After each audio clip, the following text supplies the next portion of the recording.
So I wanted to talk to the Honkai Star Rail community today about why I believe there is such a thing as building too much damage, objectively speaking. There is this misconception that goes around in the community, not just this community, a lot of communities with games that have entirely different dynamics and infrastructure to their combat system. So let's talk about that. For example, people think that as long as your build is dealing more damage, even if it's only a 5% increase or a 10% increase, whatever the percentage may be, they automatically assume that that is the better build, and it's simply not true. And let's take Monster Hunter for an example. Monster Hunter is a game, as you already know, where you go out, you hunt a monster, and that's it. You carve them up, you make gear out of them, and it has a very complex build system that allows you to deal a lot of damage or build for comfort, etc., etc. In Monster Hunter, if you want to find the best way to hunt a monster, you can go on the internet, type in speed run against so-and-so, Rajang, whoever it may be, and you're going to see a speedrunner who's going to show you exactly how his best methods to obtaining the fastest speed run time. Now, the cool thing about Monster Hunter is there's no pay to win aspects in this game. It's purely skill and devotion to grinding out your build and making sure that you're doing things appropriately to get the most DPS. Now, in a game like Monster Hunter, the build that does the most damage is the best build typically, as long as you're skillful enough to not get hit and you understand the entire dynamics of the monster fight. You will absolutely get a faster time if your build is dealing more damage. But then if you take a look at a game such as Diablo that has a very prevalent combat system when it comes to dungeons, and the latest installment, Diablo 4, now has bosses as well.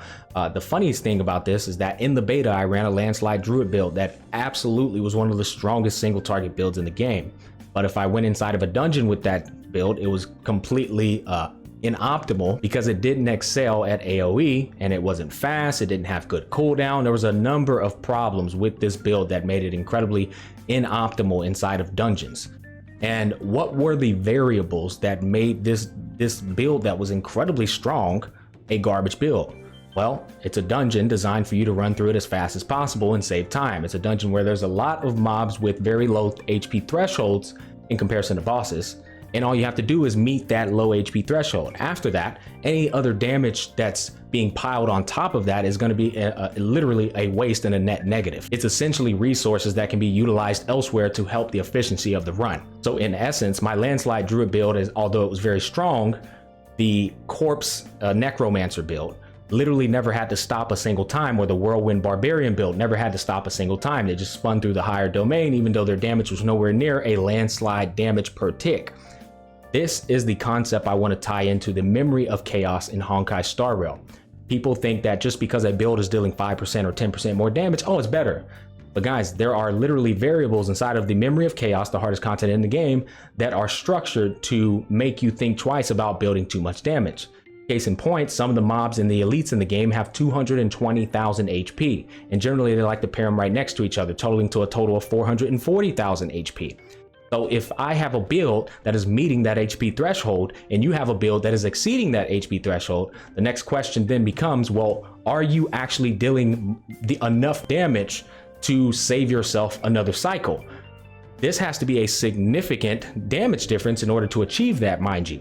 And then in some scenarios, it doesn't have to be a significant damage difference, but it is going to depend on the memory of chaos floor that you're on and the waves, the cycles, and everything that you're going up against. So there's waves of enemies, which they have different HP thresholds. There's cycles that you can absolutely save if you clear the wave before the cycle ends. And then of course, there's the maximum HP threshold. As we all know, that first part of the memory of chaos on the upper floors is generally just a bunch of little minions. So let's say you do 1,000,000 damage and I deal 200,000 damage, and the minions have 150,000 damage. Well, it doesn't matter if you deal a million damage. You only need to deal 150,000 damage in order to clear that wave and move on to the next wave. So you dealing more damage doesn't actually do anything. In fact, it's an absolute waste. Whereas is the other guy who's meeting that HP threshold and also has better survivability, better energy recharge, better cooldown, etc., his build is absolutely going to be better in that scenario. So with that concept being received well, this is what brings me into the HP versus crit damage debate for Blade. Again, this doesn't just tie to Blade, it ties to all the characters in the game. If your build is only dealing 5% more damage, chances are, in a number of scenarios, that's not enough to save you a cycle. So it's wasted damage when it could be utilized, the resources that is, to improve on other things such as survivability, etc. Then there are some scenarios where the 5% extra damage could save you a cycle and be better. But at the end of the day, you can't go around putting everything inside of a box based off of what deals more damage. This game's literal infrastructure and the memory of chaos, again, the waves, the cycles, and the HP threshold are all variables that actually shackle the meathead mentality of, oh, it does more damage, that means it's better.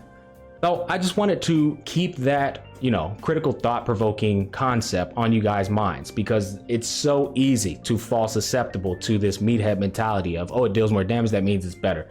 In a number of games, again, Monster Hunter's infrastructure, that definitely holds true. It's very valid to say that, because the only other variable in Monster Hunter is your skill and understanding of the monster dynamic.